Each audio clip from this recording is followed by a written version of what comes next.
Life hacks ang huling tip makakatulong sa iyo makapag-ipon para makabili ng bahay. Isa, kapag tumatulsag ang tubig sa iyong puwit habang dumudumi, hindi ito malinis. Maglagay lang ng isang piraso ng tissue paper sa butas ng inidoro para maiwasan ang pagtilamsik. Dalawa, marinadong inidoro, kumuha lang ng toilet brush at plastic bag. Balutin ang brush ng plastic, gamitin ang 2 o 3 patong kung manipis ang plastic.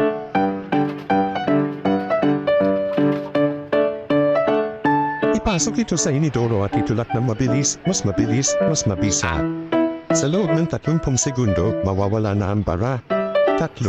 Gupitin ang isang maliit na butas sa tubo ng toothpaste at ilagay ito sa loob ng tangke ng inidoro. Makakatulong ito upang manatiling mabango ang inidoro sa loob ng 1 buwan.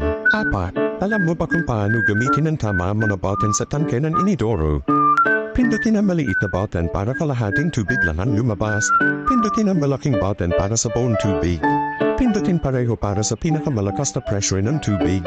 5. Painitin ang toothbrush gamit ang lighter at baluktutin ito pataas. Mas madaling linisin ang loob ng inidoro gamit ito. 6. Itali ang isang zip tie sa takip ng inidoro para mas madaling iangat ng hindi nadudumihan ang kamay mo.